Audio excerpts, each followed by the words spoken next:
Tips to beat insomnia and sleep better. Sleep is just as important for our health as is fitness and nutrition, according to the Sleep Health Foundation.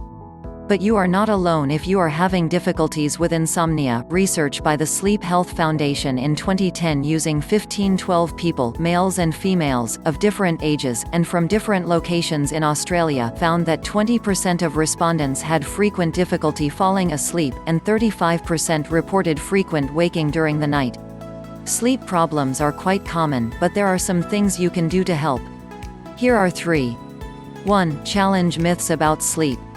Your beliefs about sleep can either help you or get in the way of a good night's sleep. It is important to rethink some of those unhelpful beliefs, as this can produce a real change in your sleep quality. We've listed some of the more common myths and the truth about these below. Myth 1. I need 8 hours of sleep per night. 8 hours is only an average. Some people can function well with less and some people need more. Myth 2. Napping is not a good idea. Naps can actually be quite beneficial provided they are short, typically less than 20 to 30 minutes, and not too close to your normal sleep time.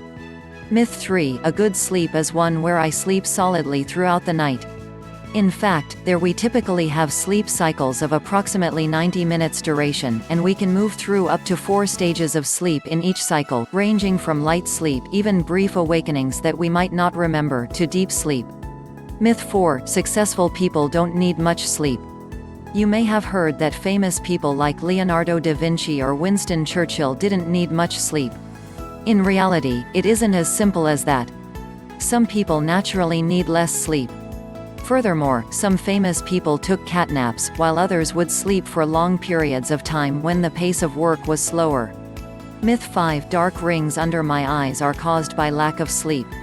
Dark rings can often be caused by food allergies or other factors. Myth 6. Alcohol helps me to sleep. Alcohol may help sleep onset if it is taken early enough in the evening, but later on, as it is being processed by the body, it can actually decrease the likelihood for a person to enter the deeper, more restorative, stages of sleep. 2. Improve your sleep hygiene. Engaging in healthy habits associated with your sleep can make a difference to the quality and length of your sleep. Most of these habits are common sense, but it can be helpful to brush up on them by checking the following list. Avoid stimulants such as nicotine and caffeine close to bedtime. Check that the conditions for sleep are as best as you can make them. For example, make sure you are not too hot or too cold, your mattress and pillow are comfortable, noise is minimized, and light is minimized. Try to get some sun-safe exposure to sunlight during waking hours. This helps to regulate the melatonin levels in your body, an important hormone associated with the sleep cycle.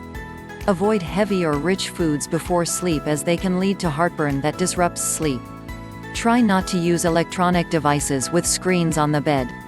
Using a device is likely to increase your emotional and/or cognitive levels, and increase activation because of the increased light.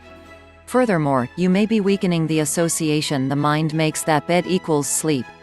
Try to avoid naps if it is less than 6 to 8 hours before your normal sleep time. Try to have a regular nighttime routine. Try not to keep watching the clock if you are having trouble sleeping. If you aren't asleep within what feels like 20 minutes in bed, go to another room with minimal stimulation until you feel like sleeping again. 3. Visit a health professional. Sleep disturbances could be associated with a range of psychological, physiological, or medical issues.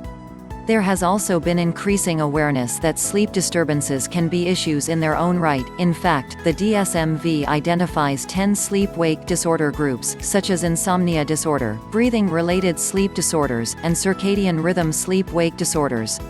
If you are concerned about your sleep, then it would be a good idea to talk to your GP or psychologist, and they can help to accurately assess your difficulties and provide you with evidence-based treatment options.